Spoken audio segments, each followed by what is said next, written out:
Good evening. Welcome to our September 8th, 2025 regular business meeting. Earlier this evening, we met in closed session, and so we welcome you here tonight for the open session, and we'll begin right now with a moment of silence if you'd like to join us.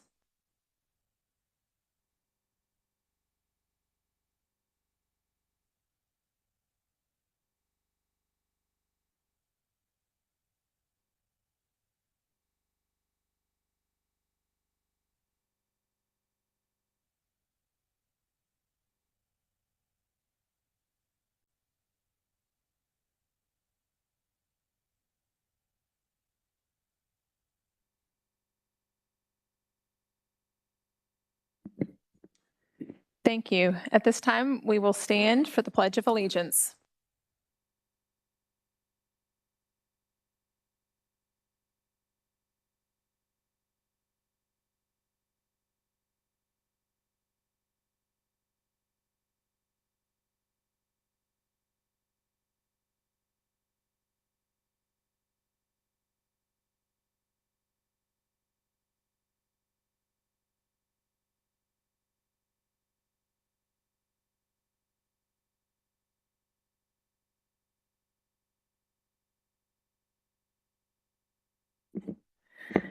The next thing we have this evening is a presentation by Lauren Brunk from Woodman Life, who will be presenting to make a special presentation and donation of an American flag to the Rockingham County Public Schools for display at Central Office Building, and we invite you to come to the front.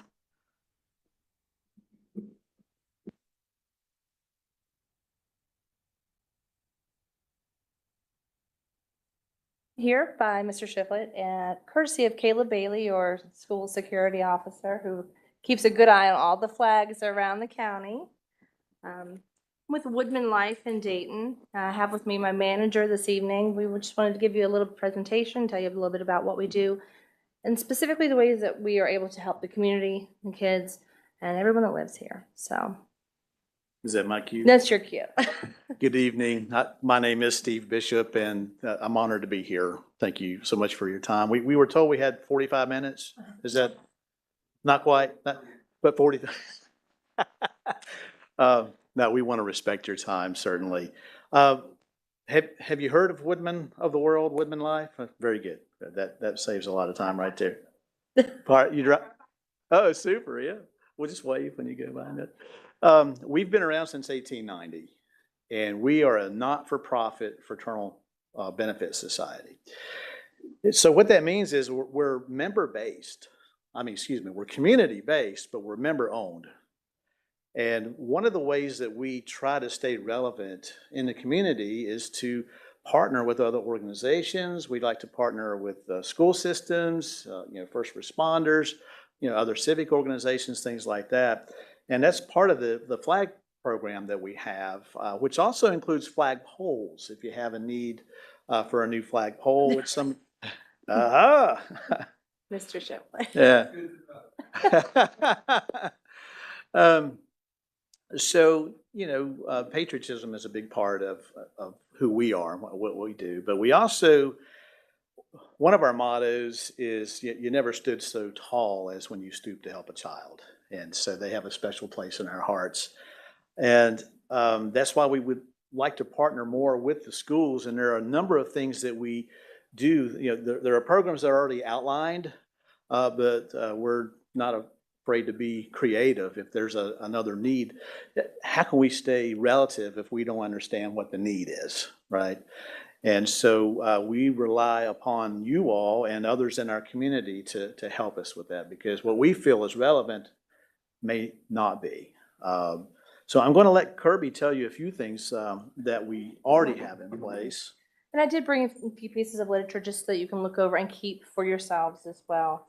Our fraternal pieces are very near and dear to my heart. My father was a first responder. Mr. Shiflett knows I can't say no to any board, can I, sir? I'm on this technology board, I'm on the PTO board, all the things. But South River last year, I was very excited to be able to take our portable planetarium to South River. And every student in the school got to go to this planetarium, have about a 30-minute presentation, got to learn on their level the teachers are able to pick what's current to them and on that school grade. So that's something that I want you guys to know. If any school can participate, just let us know. Right now, starting next Monday, the America Is contest. There's a quick video contest. You can win up to $2,500 for your school. There's not a whole lot of participants, so the chances of winning are actually quite high. We had 2 winners last year, I believe, for Virginia. So brought you a couple pieces of information on that. And then we also have this flyer here that tells you a little bit more about what we do as far as we have a giant 30 by 60 flag. It's called Celebrating Red, White, and Blue. You can have it for any of your sports events, things like that, to really show the patriotism within the community. We do teacher appreciation days. I've personally given out Safe Bus Driver Awards and partnered with some of our SRO to give them a community partnership award as well. So there's lots of things that we can do. We really try to keep the community close. I grew up here. It's been in my blood. My dad's first responder, mom's first responder. So we want to make sure that you guys have all the resources necessary to reach out so that we can help. I know next month we're going to be partnering with the Rockingham Academy to do a nice little presentation for them to help out with their food pantry. So just many different things that we can do to help you guys and to stay relevant in the community. Our local chapter has, each quarter, they plan an event. And one may be a hunger event, one may be tied to the schools. And when you look at this brochure, you'll see a school supplies drive. That's one of we call that Common Bond. So that's one of them that we do for the quarter. The teacher appreciation events can be fun. You know, we can come and set up our grills and grill out some hamburgers and hot dogs on like on a teacher work day or something. You know, so you can swing by and say hi, and we can say thank you, because that's what it's about. It's just a big thank you for what you do and that sort of thing. The American History Awards, that's a tradition that we've done. And I'm not sure what grade level you concentrate on American history right now, but we would be honored to be given some names of recipients that you think would be deserving of that type of award. And we're happy to talk with you one-on-one in more detail. I know time is short this evening, so we're trying to give you a highlight reel here, but I didn't want to miss anything. Yeah, the Star Lab is a big attraction, as she was pointing out. I want to talk about that Celebrating Red, White, Blue. The 30 by 60 American flag, it's been a hit all across the state as far as, you know, half times at football games. And we were at the Salem Red Sox in Salem, Virginia this past weekend with it. It was a first responder night, and we've done military nights and things like that too. So let your imagination run wild. So any questions for us? Yeah.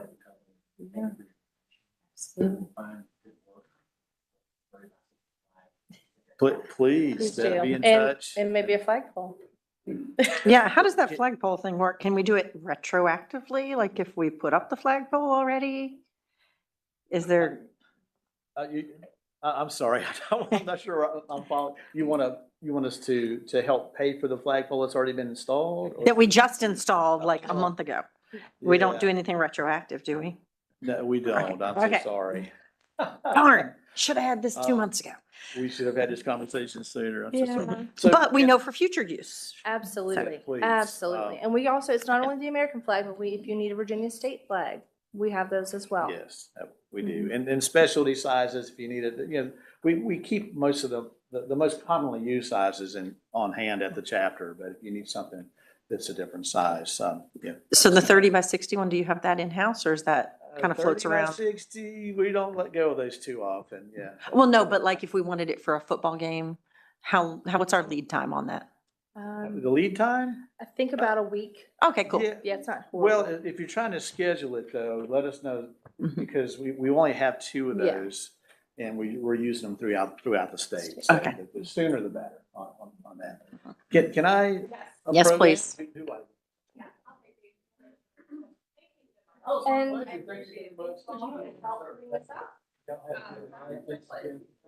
you need help filling this up?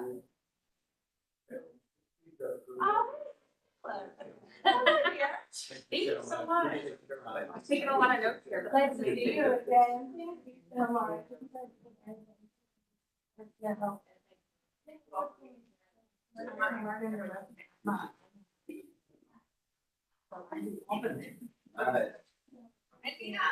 Yeah, we would be happy to have you. Oops. Yes, so, and Caleb and Mr. Triplett know, Dr. Triplett know how to get in touch with me, so if you guys need anything, thank you so much, and thank you for all that you do for kids. It means a lot. Have a great evening. Thank you Thank so you. much.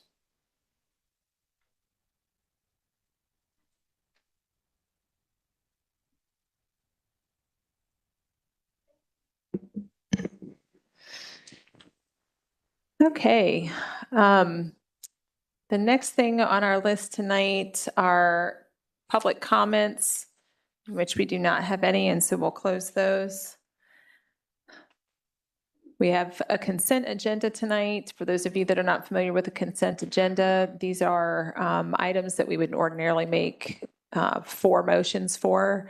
And if we anticipate that there will be unanimous approval of these, we stick it on the consent agenda and make 1 motion to approve it all in one go. And board members do have the option to request an item to be pulled off of the consent agenda for any reason. And so at this time, we're ready to have a motion to approve the consent agenda if someone wants to offer one. I move to approve the consent agenda as presented. Thank you, Ms. Burgoyne. Do we have a second? Second. Thank you, Ms. Lohr. Any questions or comments? Hearing none, all those in favor of approving the consent agenda, please signify by saying yes. Yes. All those opposed say no. Motion passes 5-0. We have several action items tonight, so we're just going to jump right in. I believe, let me get my notes here, Mr. Steve Reed is coming up to present on declaration of surplus property. Chair Horst, Dr. Shefflin, members of the board. It's that wonderful time of year again. Rockingham County surplus items.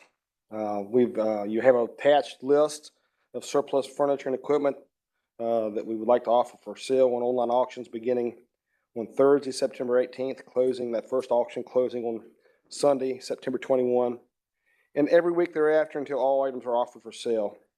I recommend that the school board of Rockingham County declare these items as surplus and then offer them for public auction. Chair Hurst and board members, I recommend the school board declare the list of items as surplus property for the online public auction as presented by Steve Reed, Director of Maintenance. Thank you, Mr. Reed and Dr. Shiflett. Board members, do we have a motion to follow? Thank you, Mr. Cross. Do we have a second? Second. Thank you, Ms. Lohr. Any questions or comments? That's pretty cool stuff on there. Always high quality, top notch. Record players on there. Yeah. And only 1 bus. Yeah, the buses this year, they've kept a lot of them in service. And is that a good thing? Chris says yes. It's because of our top-notch maintenance department and bus garage, yes, that's keeping those running for us. So we appreciate that. So thank you for that. But you only have 1 opportunity to buy a bus this year. I guess you better get in, bid soon and bid often, That's right? right. On all of these wonderful treasures. Absolutely. Thank you. I'm sorry, I lost my place. We have a motion, we have a second, and now we're ready for a vote. All those in favor of declaring the list of items as surplus property for online public auction, please say yes. Yes. Yes. All those opposed say no. Motion passes 5-0. Thank you, you. Mr. Reed. Dr. Shiflett, you've got the next several, so I won't introduce you That's every okay. time. We'll That's just fine. let you So the roll first down. one is Capital Improvement Plan Representative and Chair Hurst and board members. I recommend approving Justin Moyers, our Chief Operations and Finance Officer, as the Capital Improvement Plan Representative for Rockingham County Public Schools. Thank you, Dr. Shiflett. Board members, do we have a motion? Thank you, Mr. Cross. Second. Thank you, Ms. Burgoyne. Any questions or comments? Just to be clear, this is the county's committee on capital improvement plan. That is correct. And so Justin will be our representative to the county. Yes. Okay, thank you. Anything further? All those in favor to approve Justin Moyers as our capital improvement plan representative, please say yes. Yes. All those opposed say no. Motion passes 5-0. Chair Hurston, board members, excuse me, I'm sorry. Chair Hurston, board members, I recommend approval of the revised 2025 school board meeting schedule as presented. You'll notice we changed the meeting location for our second meeting in October. This space is used for early voting, and so it's a little bit problematic to, move things and relocate. So it's just better for us to go to another location on that day. Thank you, Dr. Shiflett. Board members, do we have a motion to approve the revision?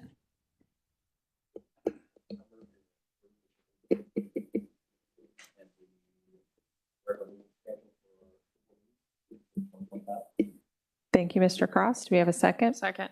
Thank you, Ms. Burgoyne. Any questions or comments? Hearing none, all those in favor say yes. Yes. Yes. All those opposed say no. Motion passes 5-0.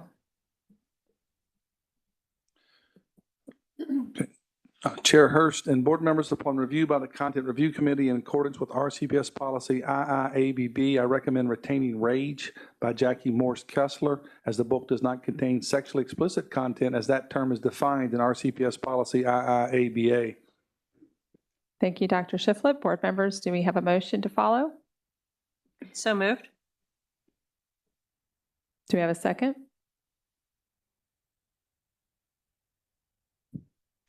Hearing none, this motion fails.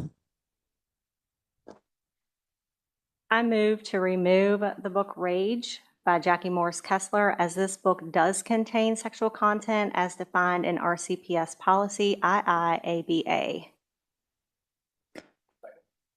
Thank you, Ms. Cave. Mr. Cross has got the second. Any questions or comments from board members? I would just add for the public that sexual content can be found in several different instances on page 39, 40, and 75. Anything further? All those in favor of removing Rage, please signify by saying yes. Yes. All those opposed? No? Motion passes 4-1. Chair Hurst and board members, upon review by the Content Review Committee in accordance with RCPS policy IIABB, I recommend retaining Out of Darkness by Ashley Perez, as the book is deemed a literary classic because it's transcendent literary value as defined in school board policy IIAB. Thank you, Dr. Shiflett. Board members, do we have a motion? I move to remove the book Out of Darkness by Ashley Perez, as this book does contain sexual content as defined in RCPS policy IIABA. Thank you, Ms. Cave. Thank you, Mr. Cross, for the second. Any questions or comments?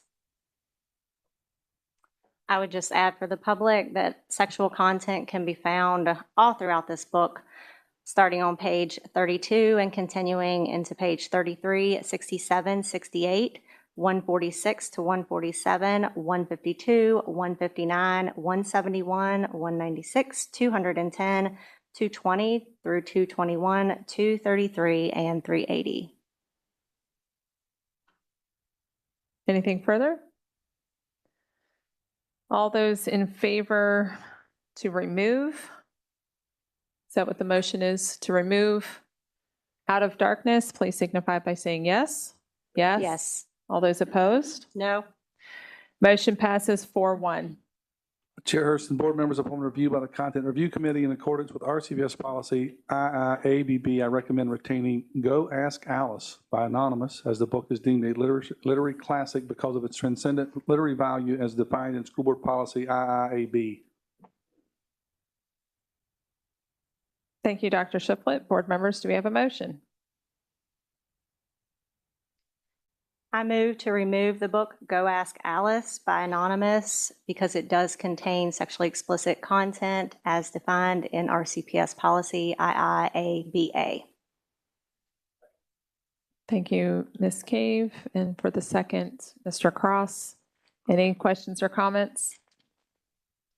I would just add for public knowledge that sexual content can be found in this book on pages 7, 8, 12, 41, 60, 61, 63, 67, 108 to 109, 111 to 113, 126 to 127, 131 to 132, 179 to 180, and 196 to 197. Anything else? Okay. All those in favor to remove Go Ask Alice, please say yes. Yes. All those opposed? No? Motion passes 4-1.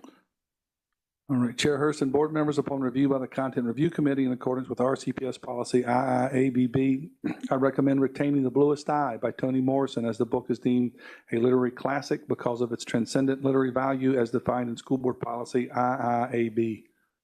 Thank you, Dr. Shiflett. Do we hear a motion? I move to remove the book The Bluest Eye by Toni Morrison as this book does contain sexual content as defined in RCPS policy IIABA. Thank you, Ms. Cave and Mr. Cross again with the second. Any questions or comments? For public knowledge, sexual content can be found in this book on page 9, 42, 50, 52 through 57, 71, 84 to 85, 87, 99, 129 to 131, 138, 139, 147 to 149, 161 to 163, 166, 178 to 179, and 181. Anything further? All those in favor of removing the book, The Bluest Eye, please say yes. Yes. All those opposed? No? Motion passes 4-1. Chair Hurst and board members, upon review by the Content Review Committee in accordance with RCPS policy IIABB, I recommend retaining Beloved by Toni Morrison as the book is deemed a literary classic because of its transcendent literary value as defined in school board policy IIAB. Thank you, Dr. Shiflett. Do we have a motion? So moved? Thank you, Ms. Fleur. Do we have a second? Second. Thank you, Ms. Burgoyne. All those in favor, or I'm sorry, any discussion? All those in favor of retaining Beloved, please say yes. Yes. Yes. Yes? All those opposed, say no. Motion passes 5-0. Chair Hurst and board members, upon review by the Content Review Committee in accordance with RCPS policy IIABB, I recommend retaining Slaughterhouse 5 by Kurt Von Gogh as the book is deemed a literary classic because of its transcendent literary value as defined in the school board policy IIAB. Thank you, Dr. Shiflett. Do we have a motion to follow? I move to retain the book Slaughterhouse 5 as this book does not contain sexual content as defined in RCPS policy IIABA. Thank you, Ms. Cave. Second to Ms. Burgoyne. Any questions or comments? All those in favor of retaining Slaughterhouse 5, please say yes. Yes. All those opposed say no. Motion passes 5-0. That brings us to the end of our action items for tonight. We have just a couple of information items, all three of which are coming to us or brought to us by Dr. Shiflett. First up is an enrollment update.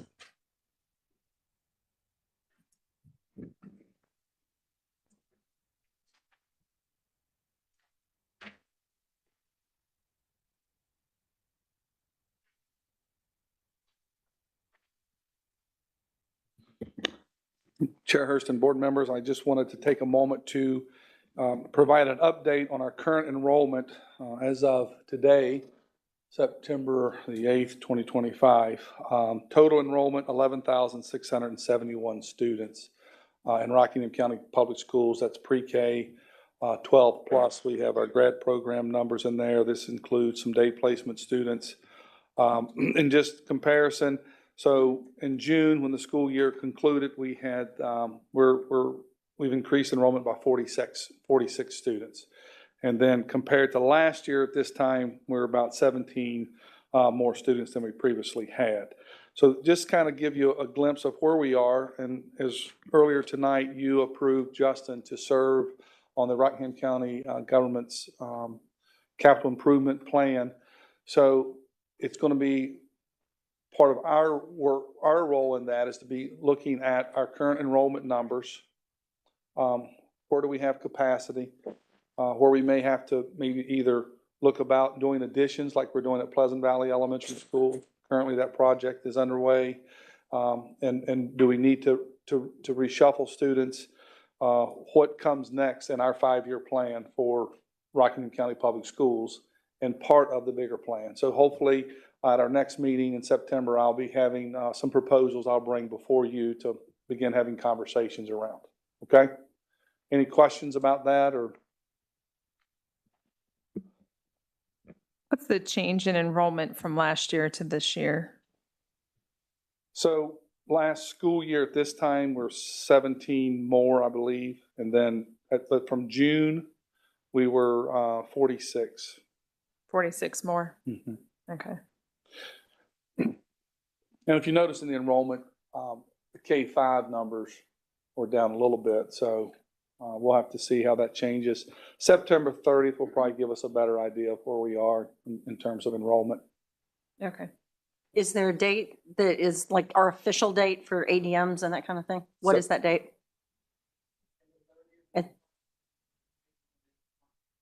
Okay, so March 15th is the one that they base all the numbers on. Yes. Okay, thank you. Okay. The next agenda item, I believe, is we brought back before you for information policy.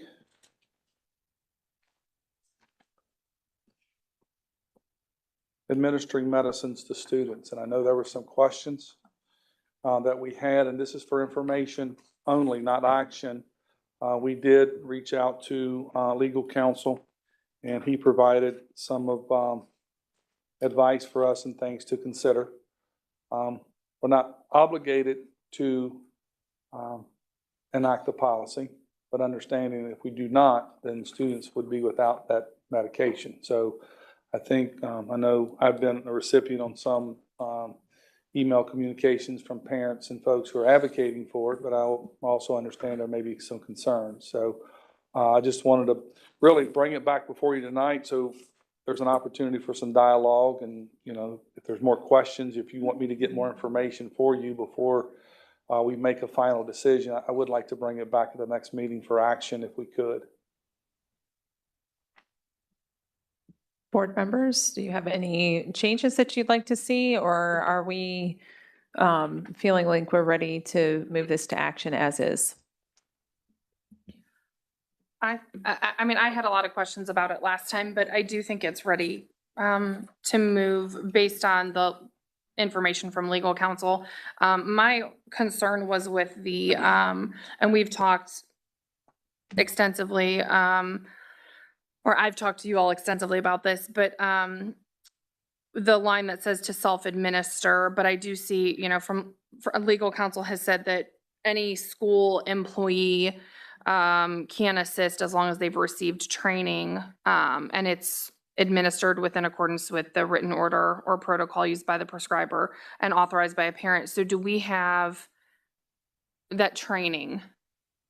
You know, how many kids are utilizing this? What does that training look like? Is that something a classroom teacher can say, yeah, I will administer this? How do we go about that if needed? Who's the expert here? I'll follow. Okay. We'll develop a plan and determine who would be the best staff members to receive the training and what that training would look like and how we approach it. And maybe their classroom teacher says, sure, this kid's with me most of the day. You know, I think about in a small school like my kids at Linville, it's pretty easy to find the nurse and have them run to the classroom, but in a larger school may not be so easy. They may be taking care of another student and if, I'm not saying our teachers have to, but if they want to and are willing to be trained, I would love for that. So I think that covers what my concerns were. Anyone else? Any idea what kind of number we're looking at with this affecting the students? Like how many students we have that would be carrying? Mr. Cross, that's a great question. I do not know the answer to that. I mean, we could probably maybe try to explore with our nurse facilitator to get a sense. I think we received about a half a dozen emails from parents who indicated it would impact their child, but I don't know what the actual number would be. Okay. Good question. We can find out. Did you have a question, Ms. Blair? I was just gonna make sure that we're not saying pull this up for vote tonight. But I would like at least one more meeting to be able to look at Review some and things reflect. and review and make a few more Yeah. contacts before voting on it. But I don't see any problem with voting on it at the next meeting. Okay. Ms. Cave, anything from you? Okay. Okay, we'll have that ready for action on the September 22nd meeting. And the last thing I think I have for you is for information is a regular meeting schedule for 2026. And you can see the two meetings in October will be at school. I believe the county office is closed for Columbus Day, so we would not have access. And then obviously not wanting to be involved with the early election. So we would put those off. And I think we only have one meeting in August, so we're trying to stay away from the Rockingham County Fair. Any other nuances to this calendar?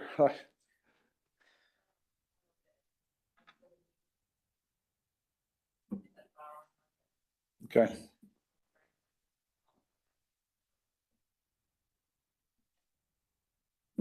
So this is information. We're not Yeah. voting. So if you have concerns or questions or suggestions for tweaks, let Caitlin and I know, and we can see what changes may need to be made. Caitlin, did you have the opportunity to look and see if any of these fall on like days off from school or anything like that? I usually do that. Mhm. And typically our like teacher work days, or they're usually Friday on this upcoming calendar, aren't they? So, okay. I'll just make sure I review that before. Thank you. Thanks for all your work on it. It's not an easy calendar to make. Yeah. The only thing I would ask for the board to maybe consider is we've got 2 Junes, 2 Julys, and 1 August, just 1 May, but that June meeting, like our clerk just explained, kind of that June 1st is kind of following the Memorial Day weekend. So I guess my question is, do we feel like we need to have all of these summer meetings? Do we want to pull one of the July meetings off and only come back in if we get called in for personnel? Miss Laura doesn't love this idea. Because we always try to take meetings off in the summer, and then we wind up calling a special meeting. So just don't. Just don't even plan on it. That's what I was going to say. I felt like we needed an extra meeting this summer for personnel. And I don't know what month that was because we had a lot of meetings this summer. In the past, there's usually been some kind of work session thing in July. So I mean, like, you maybe want to consider instead of July 20, please no, but July 27th could be a work session, full day board retreat meeting instead of but that's more meeting, just so you know. But it's often done. My only concern with scaling back summer meetings is we need to meet for personnel so we can get that approved and keep folks moving forward. That's, now that doesn't have to be, full-fledged, meeting. We could have just a personnel call. And you guys have been great with meeting those accommodations when we've needed it. But that's something that we have to take care of in the summer. And then occasionally we have some student matters we have to revisit in the summer as well. So We just, Okay. that sometimes takes up some pieces, but I understand trying to protect summer vacation. Well, I um, understand. To be clear, my feelings are not hurt. I just ask a question, and if I'm no. wrong, that's okay too. All valid points. Anything else on the calendar? Okay, we're moving right along tonight. This brings us to superintendent updates and comments.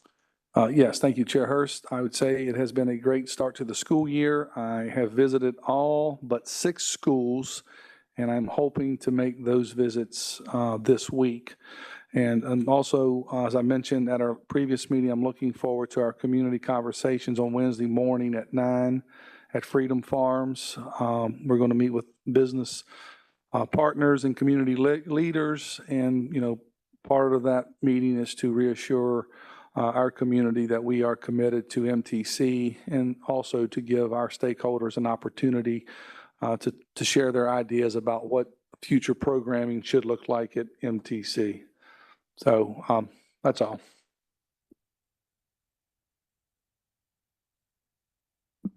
Thank you, Dr. Shiflett. That brings us to our final area of business, which is school board highlights, questions, and comments. And Mr. Cross, we'll start with you tonight. Thank you. Board members, I have brought this up a while back, and I'd like to bring it back up again, but I feel like we need to go back and look at our supplementary materials policy that we have, that we made up in early 2024. And there are a couple of things we needed to look at on there. And I talked about possibly trying to meet over the summertime when we got busy doing that, but I think we need to look at that sooner than later. But there are quite a bit of sequels of the books that we've removed over the last year as a board that are still on the library shelves. And so, you know, in our policy, it doesn't mention what happens to those sequels of those books. And so I think that I've had parents reach out to me that have talked to me and brought that fact up, that the sequels of these books, I've spoken with librarians that talked about it as well, that they're just as bad as the books in which we've removed that are still on the library shelves. And so I think there are quite a few policy changes to the policy itself that we may want to look at and adopt. I know that other school divisions, when they adopted their book policy, that they had revisions to whatever the next couple of years until they kind of got it where they thought they needed it at. So I know that, you know, looking at the sequels of the books is one thing. One of the biggest things I've heard of is being able to, for a parent to anonymously challenge a book. That's been an issue. There's quite a few parents I've spoken with that are afraid to challenge a book because they're afraid they're going to be canceled by cancel culture, by running FOIAs and their names being out there on social media. And I like to find a way for parents to be able to challenge a book without feeling like they're going to be thrown out there and be shamed over challenging a book that they feel that might be inappropriate. So I think that's another thing that we need to look at, possibly adding to our policy. And then also age appropriateness in our policy as well is there's one of the books I can think of that we took out that we put back in to an elementary school that really talked about sexual content in there that wasn't relevant for elementary age K through 5.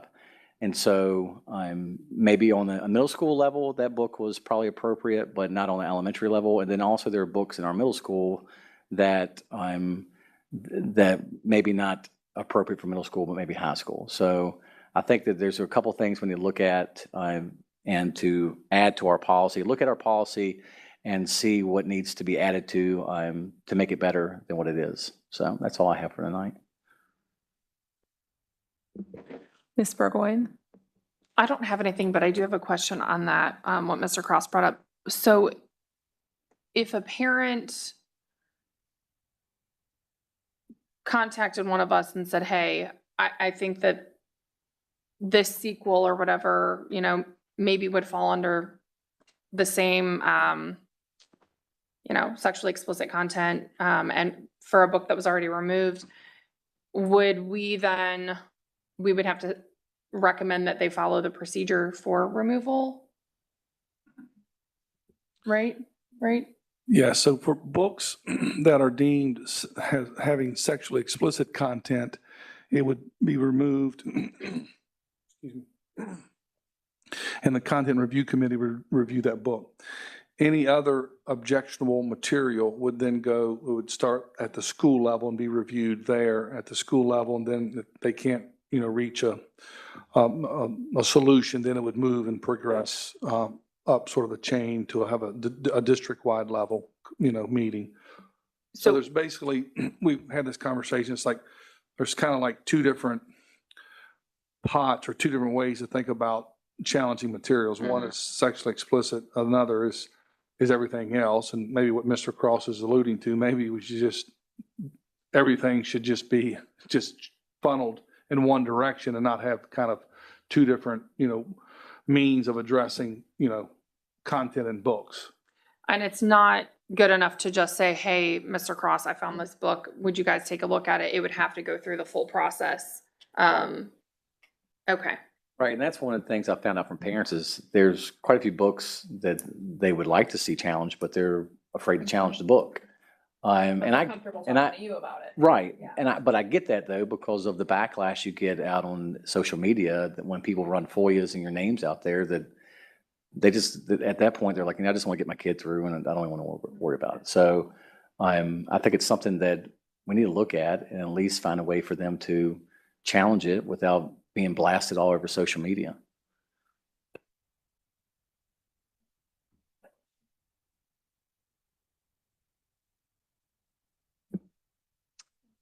Okay. Ms. Cave, you're next.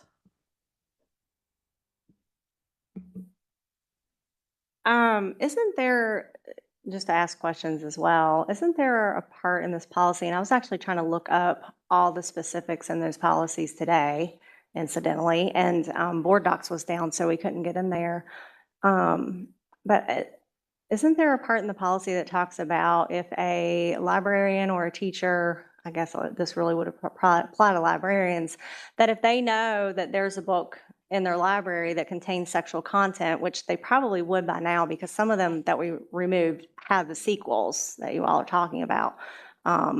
So they have to know, but there was a process for librarians that if they knew it was in there, but they wanted to challenge it to stay, that they could. It would have to go Right. back through the committee, correct? Right. It would come from, say, the librarian or, Yeah. the teacher or whatever. I pulled it because- up. I'm sorry. I pulled up the policy. It's the Do you remember what I'm talking about? deselection. Well, I don't know that.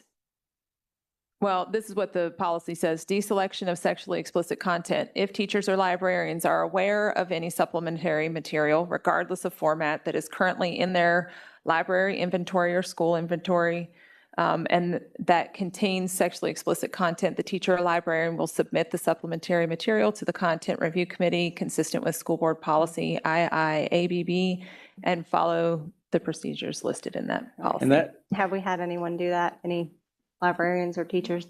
Dr. Shiflett do that? No. No?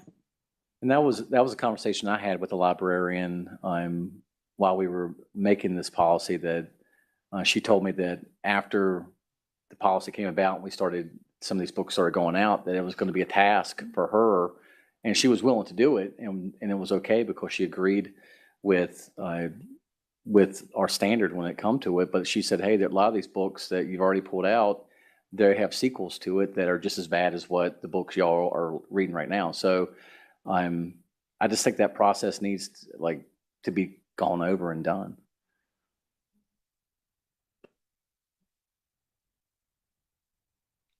Am I good to move with mine now? Are we good there? Y'all don't have anything more? I don't have any more to say about books. Okay. Dr. Shiflett, I had several things just questions and comments that I had tonight, but I changed my mind on the way here. So perhaps we can get together in the upcoming week and talk. But I actually thought I was gonna come here today and talk about the Washington Commanders win yesterday. And I thought about Dr. Aldifer and how he would come in and we would banter back and forth about what they did wrong, what they did right. And last season was a good season, but lots of seasons they were losing. And anyways, I was thinking about him yesterday as they were winning, and I remembered that we weren't going to be able to come in today and talk about those things. So I missed it. And so I just shout out to Dr. Oliver. I hope you got to watch the game yesterday, enjoying your retirement. But I thought I was going to talk about that a little bit today and had some offshoots from those thoughts. But I'm driving here today and I changed my mind about what I was going to talk about. Sorry. Yesterday we learned, I'm really sorry. I'll get through it. We learned of just great tragedy in our Elkton community. Great loss in our baseball family. I would ask that you guys would keep the Loker family in your prayers. But I was hearing of this loss, and later in the evening, I learned about a prayer and remembrance gathering that they were going to do this evening. And my first thought as a board member was, I'm not going to be able to go to that because I need to be here at the board meeting. We had a closed matter start at 5 o'clock today, and then our regular open meeting at 7. And my first thought goes to, I'm not going to be there because I have to be at the board meeting. And I thought about it longer and longer throughout the evening about where I really, truly needed to be. And really it was going through my mind just because of the climate right now. I just thought, I can't miss a meeting. I read earlier in the week where someone said that mission trips are okay to miss meetings for, like that's okay. But anniversaries and birthdays are not okay because they're just not okay. And I was thinking, because whether I'm with you or not with you on a particular matter, like I take people's words and their thoughts into account. And I thought, is this person right that those things are okay to miss for, but celebrations of life and love, like birthdays and anniversaries, they're not okay. And then I got to thinking, well, is a celebration of life in the event of death, like, is that an okay thing to miss a meeting for? And I just got to thinking, like, who really gets to decide that? Like, who gets to draw that line on what is okay and what is not? And I love my community. I work very hard at this job. And in the end, I decided not to be here for the closed matter that started at 5 o'clock today, and to be in Elkton with my community, with my family and my friends. And I believe that I served my community by being there this evening instead of here in the closed matter. And I actually thought I was going to be late for this open meeting, and I was not. I was here on time. But I just would implore this board to come out of this season, and maybe even this community, with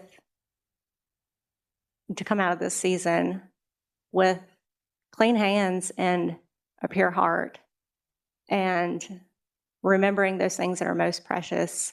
Pastor David Burrell said a beautiful prayer there tonight, and he mentioned the scripture that talks about beautiful in the sight of the Lord is the death of one of his saints. But tonight did not feel very precious to me. And this season that we are in does not feel very precious to me. But I wanted to say that I saw community come together this evening, and I saw Riverbend staff there. Wanted to thank them for being there because not all of them live in the Elkton community. You know, they serve there and they teach there and all those things, but they don't live there. So, and I'm sure there were Elkton Elementary and other schools. I didn't see them, but I just wanted to thank the staff at Rockingham County Public Schools for being there. And I would just ask this board to come out of this season with me with exactly what I said tonight, which is just clean hands and a pure heart. And that's all I have to say about that. Thank you. Ms. Fleur? Thank you. And thank you for your words, Ms. Cave. It really, both of our communities have experienced unbelievable tragedies, yet so close together. And it really gives us pause and an opportunity to think about what's really precious to us. So please take this moment to think about what things matter to you all and what's really important in this world. And happiness and kindness are important to me. And yeah, I'm glad you're able to be there and find some time to be here tonight. But thank you, and I'm so sorry for your loss. I'm sorry for the loss of the Elkton community. That is truly tragic. I was able to go to the Shenandoah Valley Regional Special Ed Committee this morning, and we had a good meeting. Excuse me. And we talked about, oh gosh, I had it pulled up. We talked about the various needs of our special ed departments. So the special ed Shenandoah Valley Regional Program it's comprised of multiple counties and cities within our region that band together to provide special ed services, including staffing for behavioral analysis, occupational therapists, physical therapists, and sign language interpreters, as well as many other services that they provide. And we had some really good discussions and talked about those things, looked at the budgets for that and how those budgets, what Rockingham's part of that budget is. And it was a really good meeting, but one of the things that I took out of that meeting was that, so of the person that runs this entire program currently works part-time for the program and then works part-time for Augusta County. And every meeting that I've been to on this committee, we've talked about how she's part-time and she's spread really thin. So moving forward, we're going to investigate making her more than just 0.5%. And we're looking at those options, and they're going to bring that to us at our next meeting. So I am looking forward to exploring that a little bit more to just get more support services for our county and our special ed department. But that's the main thing I worked on this past week. I will be leaving town on September 11th. I know there's some great activities planned for September 11th. But I will not be able to partake in them. I think some of our board members have some plans to do some fun, some interesting activities. I am going to Springfield, Massachusetts. We just approved the field trip. I'm chaperoning FFA members to Springfield, Massachusetts at Big E. They'll be competing in the regional program there. So I would urge all of you all to send thoughts and prayers for our traveling students, and as they, I can't even begin to tell you how many different contests and who the kids are, but I know it's multiple kids from Rockingham County will be traveling to compete regionally. So best of luck to them. And that is all I have tonight. Thank you, Ms. Laura. To close out tonight, I want to share something in regards to the books, since we've kind of talked about that. And this is something that's kind of been weighing heavy on me for about 18 months, really. Tonight's votes on the books, I believe that's the last of the books that closes out everything. And I will just say that in the last 18 months, I have learned a lot. We don't get a chance to do over, but we do get opportunities to do better. And in hindsight, I think that the process we used up front in removing 57 books right out of the gate was a hasty decision. Now, I don't, hear me say, I don't regret that we took steps to review the content of certain books. That's a difficult and an important responsibility for our board. But I think the fact that about half of them have since been returned after committee review demonstrates that we put the cart before the horse, maybe is how that saying goes. And I think we should have taken more time at the beginning to listen to our librarians and teachers and try to work more collaboratively. Instead, the actions that we took gave the impression that we were a threat to education. And that is something that has been heartbreaking for me and something that I don't want to be remembered for being a threat to education. So in the future, I think, we see this play out with like our field trip policy, spending more time meeting with teachers who have concerns, hearing what they're saying, working collaboratively to come up with solutions that work for everyone. I just hope that we can approach any changes that we want to see in policy II, AA, BB. I don't know all the letters. I don't have those memorized, but I hope that we can approach future decisions like that with a great deal more care. And moving forward, we have further dialogue and really take some time to have conversations and deep consideration before making big decisions like this, because this is something that has very much impacted our community. And again, I want to be clear, I don't regret that we took steps to review the content. I just wish we would have rolled it out in a different way. And I'm hoping that in the future that we can new leaf, new page in how we approach things like this. And so if there is nothing further for tonight, that does wrap things up for us. No? We have a closed session. I'm okay not. I'm warming up to it, Miss Laura. Miss Laura has been traveling. You should hear about how many hours she's been in the car. She's ready to roll. But we do have reason to return to a closed meeting, and we do need a board member to make that motion. Well, I mean, if that's hearing none. I move the board enter into a closed meeting under Virginia Code Section 2.2-3711A1 for the purpose of discussing and considering personnel matters, including assignment, appointment, promotion, performance, demotion, salary, disciplining, or resignation of specific employees.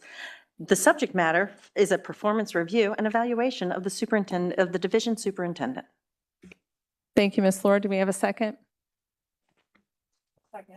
Thank you, Ms. Burgoyne. Any questions or comments? All those in favor, please say yes. Yes. All those opposed say no. Motion passes 5-0. Thank you all for coming out tonight. We are now in closed session.